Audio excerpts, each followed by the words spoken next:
If you're sitting there wondering why your avoidant ex seems so unbothered after the breakup, then this video or podcast is for you. I'm going to break down exactly what's going on in their mind during no contact. I'll be discussing the stages avoidants go through during no contact, why they seem so darn happy right after the breakup, and when that changes, how long it takes for an avoidant to miss you, the avoidant phantom X phenomenon, and when avoidants typically reach out, and what to say when they do. But before I do that, I want to welcome back my beautiful no contact army. I hope you've been a good little soldier and stayed in no contact. And if you too would like to join our no contact army, all you have to do is hit the subscribe button and the bell notification, and you're in. And to read our manual, go to nocontactsecrets.com, where you can read 2 free chapters before you purchase the book. Okay, so let's rip that band-aid off. First, your avoidant is going to be happy right after the breakup. Not because they never cared, but because they're relieved. Avoidants hate conflict and emotional pressure. So when you disappear after the breakup, they're celebrating. Finally, no one's asking me to talk about feelings or to reconsider. That's what they're thinking. And this is why begging or checking in backfires. The longer you linger, the longer you extend their relief phase.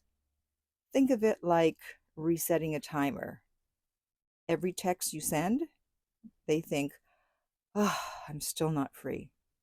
But when you go radio silent, that timer starts ticking and ticking and ticking towards the next stage, which is dun, dun, dun, distraction. They're going to suppress their emotions. They're going to do everything they can to not feel any negative emotions after the breakup, such as missing you, nostalgia, or anxiety. They'll try distracting themselves by focusing on other things and sometimes other people. That's why at first they come across as unbothered, and you may wonder if they ever cared. Next, they're going to be in denial and convince themselves that they've done nothing wrong and it was you. They don't want to consider the possibility that they made a mistake, because that would make them anxious. And remember, they're suppressing their emotions and are trying to avoid feeling anything, especially anxiety.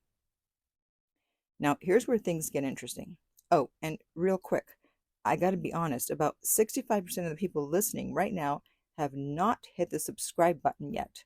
So if my videos have ever helped you, or at least kept you from drunk dialing your ex, then tap that subscription button. It's free, it takes half a second, and in return, I'll keep working hard to make these videos as helpful as possible, so you've got the best shot at getting your ex back or moving on like a boss. Deal? Good. Okay, so since there's a part of them that still loves you, yes, eventually they'll begin to wonder, what the heck are you up to? And when they get to this stage depends on you. Yes, you. You actually have more power than you think. All you have to do is stay in no contact. However, if you keep breaking no contact after a week or two, they're going to be right back in that relief stage.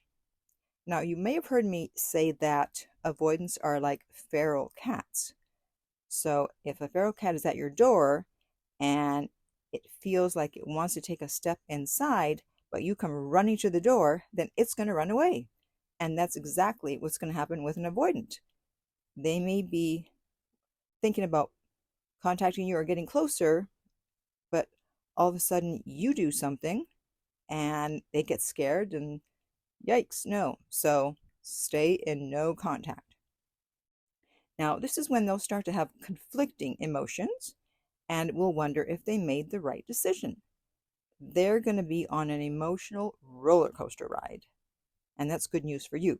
Sometimes they'll be certain they made the right decision, and other times they're going to think it was a mistake. It's finally starting to hit them that the relationship may really be over for good. So if you were a good little soldier and you stayed in no contact, they'll also be starting to miss you and realize what you brought to their life.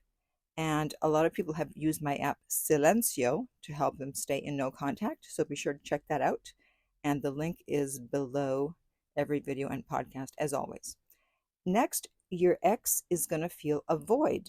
And this is when you become the phantom ex. And a phantom ex is just the ghost of a past partner, even though that ex is no longer physically around. And you can tell that someone has a phantom ex if they mention their ex a lot. They'll say things like, well, my ex used to do this, and my ex used to say this. Or if someone is still emotionally attached to their ex, then it's a phantom ex. And that's usually because they're still angry about it, nostalgic, curious, or stalking them on social media. Next, finally, they will want to reach out to you, but they're also afraid of rejection. So they may be reaching out because they genuinely want you back, or because they don't want you to move on. Yeah, I know, it's messed up. And this is when they start testing the waters.